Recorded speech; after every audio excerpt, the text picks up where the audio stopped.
స్వామివారి భక్తులందరికీ శుభాకాంక్షలు.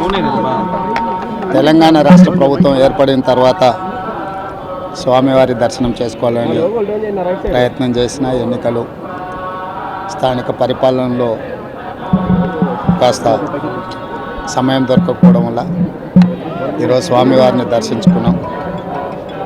రెండు రాష్ట్రాల సత్సంబంధాలు కొనసాగాలని, రెండు రాష్ట్రాల అభివృద్ధి పదం వైపు నడవాలని, ఆంధ్రప్రదేశ్లో ఏర్పడబోయే ప్రభుత్వము ఆ రాష్ట్ర ముఖ్యమంత్రితో తెలంగాణ ముఖ్యమంత్రిగా సత్సంబంధాలతో సమస్యలన్నిటిని కూడా పరిష్కరించుకొని కలిసికట్టుగా నడిచి రెండు రాష్ట్రాలు అభివృద్ధి పదం వైపు నడిపించే విధంగా ఒకరికి ఒకరు సహకరించుకొని ముందుకు వెళ్ళాలని ఆకాంక్షించను. అదేవిధంగా తెలంగాణ రాష్ట్ర ప్రభుత్వం తరఫున కొండ మీద ఒక సత్రం నిర్మాణము, కళ్యాణ మండపం నిర్మించి తెలంగాణ నుంచి వచ్చే భక్తులకే కాకుండా దేశం నలుమూలల నుంచి స్వామివారిని సందర్శించుకునే భక్తులందరికీ కూడా సౌకర్యాలు కల్పించడంలో తెలంగాణ రాష్ట్ర ప్రభుత్వం కూడా భాగస్వామ్యం తీసుకోవాలనుకుంటుంది.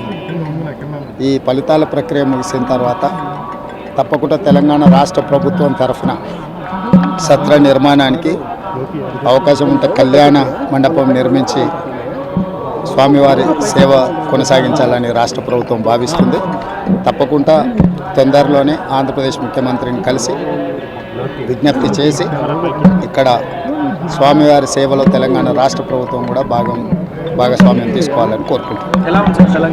కొండ మీద రాజకీయాలు మాట్లాడకూడదు. తప్పకుండా మంచి వాతావరణం ఉంది, వాతావరణం కూడా అనుకూలించింది. గత సంవత్సరం కరువు వచ్చిన, తాగునీటి సమస్య ఉన్న సమస్యలను అధిగమించి మంచి ఋతుపవనాలు, మంచి కాలం అవుతున్నది.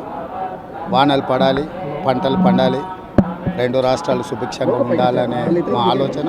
ప్రకృతి కూడా సహకరిస్తుంది. తప్పకుండా పాలకుల మనసులో ఎలాంటి స్వామివారు ఒక ఆలోచన కలిగించి తప్పకుండా ఆ ప్రాంత రైతులకు సహాయం చేసే విధంగా వానలు పడి పంటలు పండుతాయి. మా ప్రభుత్వ కార్యాచరణ కూడా ప్రధానంగా రైతాంగాన్ని ఆదుకొని దేశం యొక్క సంపదను పెంచాలనేది మా ఆలోచన. ఆ విధంగా ముందుకు సాగాలని మా ప్రభుత్వం భావిస్తుంది.